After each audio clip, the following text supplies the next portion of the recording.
Hello guys, I am Ricky and you are most welcome to our YouTube channel Nirmala Nirvan Classes. As you know, today is Sunday and in the segment of Sunday I have come with a good story for you. तो आज भी एक बेहतरीन कहानी लेकर आपके सामने उपस्थित हुए हैं और आज की जो स्टोरी है बहुत छोटी है। आपको एहसास होगा जब आप सुनेंगे इसको तो बहुत ही छोटी है लेकिन बहुत संदेशप्रद है, जैसा कि हर बार की कहानी होती है।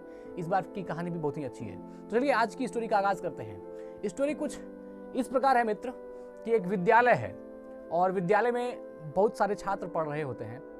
तो जो विद्यालय के प्रधानाध्यापक होते हैं उन्होंने एक नियत समय पर बच्चों का एग्ज़ाम तय किया होता है कि एक डेट फिक्स होती है एग्ज़ाम की। जैसे कि आप जानते हैं विद्यालय में जिस तरह की विद्यालय संगठन द्वारा तय किया जाता है कि किस दिन एग्ज़ाम हो, तो एग्ज़ाम का डेट फिक्स होता है और उस दिन एग्ज़ाम होता है। सभी छात्र उस एग्ज़ाम में भाग लेते हैं। उसमें जो उस विद्यालय के सर्वश्रेष्ठ छात्र हैं, जिसका कि स्थिति हमेशा अच्छी रही, हमेशा प्रथम स्थान आते रहे, जो छात्र जो रोल नंबर 1 to 5 के अंदर हैं, अंडर 10 हैं, उन सभी विद्यार्थियों में होड़ होती है और सब इस बात के लिए पूरी तरह से एकदम जिम्मेदारी के साथ तैयारी किया था सबने कि एग्ज़ाम जो हो अच्छा हो। तो एग्ज़ाम समय बीतते गया, कालांतर के बाद टाइम आई और समय पर एग्ज़ाम हुआ।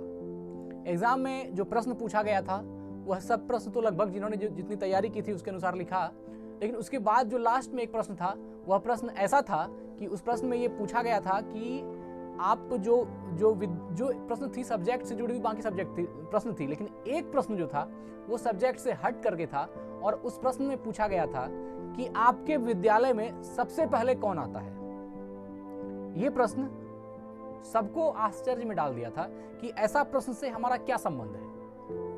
अमूमन ऐसा होता है कि लोग वो उस विषय को पढ़ते हैं जिसमें कि एग्जाम उस विषय की होती है जो आप पढ़ते हैं, जो आपके सिलेबस का हिस्सा है। लेकिन एक प्रश्न ऐसा आ गया जो कि अब ऐसा प्रश्न है कि आपके विद्यालय में प्रतिदिन सबसे पहले कौन आते हैं। तो अब जितने भी छात्र थे, जितनी भी छात्राएं थी, सबके बीच में आपस में ये, चूंकि एग्जाम हॉल में सबको ये आश्चर्य लग रहा था कि अब किसका नाम लिखा जाए।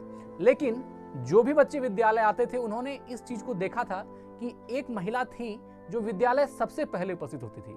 मतलब क्या, अगर विद्यालय मॉर्निंग 6 बजे खुलती है तो वो महिला सबसे पहले 6 बजे के पहले भी सुबह वो उपस्थित हो जाती थी वहां पर, और उसको हर बच्चे ने देखा था, हर शिक्षक ने देखा था और विद्यालय के हर मेंबर ने देखा था।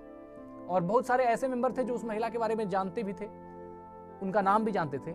लेकिन एग्जाम में जो प्रश्न था उसमें यह था कि जो सबसे पहले विद्यालय आता है उसका, उस मेंबर का आपका नाम लिखना है, उस सदस्य का नाम लिखना है। अब जितने भी छात्र थे सबके मन में तो ये बात तो अंदर में चल ही रही थी कि एक महिला है जो सबसे पहले ये विद्यालय आती है, लेकिन उसका नाम किसी को पता नहीं था। तो अब जब नाम मालूम नहीं है तो नाम एग्जैक्ट कैसे लिखा जाए जब वो जान नहीं रहा है। तो लेकिन हाँ, इतना जान रहा है, सबके दिमाग में इतनी हलचल तो है कि जब भी हम सुबह मॉर्निंग में विद्यालय आते हैं तो एक महिला को हमने सबसे पहले विद्यालय आते हुए देखा है, जो एक लंबी सांवली सी 50 वर्षीय महिला है। वह उसके रूप रंग सब चीज को जान रहा है, लेकिन वह उसके नाम से परिचित नहीं है, अर्थात वह उससे परिचित नहीं है। अब ये कौतूहल मच गई एग्जाम में कि अब क्या लिखा जाए, क्या लिखा जाए। और जब एग्जाम दे करके सभी बच्चे वापस आए तो सब आपस में यही चल रहा था कि हमने बाकी प्रश्नों को तो हल कर ही दिया, बाकी को सॉल्व कर ही दिया, लेकिन एक प्रश्न जो लास्ट में यह था कि उस एग्जाम की कि विद्यालय में आने वाली जो सबसे पहला मेंबर है वो कौन है, उसका नाम बताइए। और सबके बीच में यही चल रहा था। फिर कुछ बच्चों ने हिम्मत की और जा करके वहां के प्रधानाध्यापक से बात किया कि बाकी प्रश्न तो सभी प्रश्न अच्छे थे, लेकिन एक प्रश्न जो यह था कि उस विद्यालय में आने वाले सबसे पहले मेंबर कौन है, उसका नाम बताइए, ये हमारे सिलेबस का हिस्सा नहीं है और हम इसको नहीं जानते हैं, तो यह प्रश्न क्यों पूछा गया। प्रधानाध्यापक ने कहा कि यह प्रश्न इसलिए पूछा गया है ताकि आपको इस बात का ख्याल रहे कि आपके साथ और भी जो काम आप वहां पर कर रहे हैं, जो कार्यस्थल है आपकी, वहां और भी ऐसे बहुत सारे मेंबर हैं जिसके योगदान से आपका काम भी वहां पर चलता है। आप उसको भूल जाते हैं, इसलिए आप उसको ना भूलें, उसको याद रखें। इसलिए हमने एग्जामिनेशन में वैसा प्रश्न दिया ताकि हर बच्चे को यह एहसास हो कि जो आप जहां पर भी जो भी काम, जो भी वर्क आप कर रहे हैं, उसके अगर आप पीछे देखें तो बहुत लोगों का हाथ होता है। सिर्फ कोई एक आदमी पूरी संस्थान को नहीं चला सकता। अगर मान लीजिए एक प्रधानाध्यापक है तो वही पूरा विद्यालय का सर्वसर्वा नहीं है। ये एक रूप से कहा जा सकता है कि वो सबसे वहां पर जो है उनके एक मुख्य व्यक्ति हुए, लेकिन उसके बाद भी जो और मेंबर हैं उन सबों से मिलकर के एक विद्यालय संगठन बनती है, उसके तहत विद्यालय चलती है।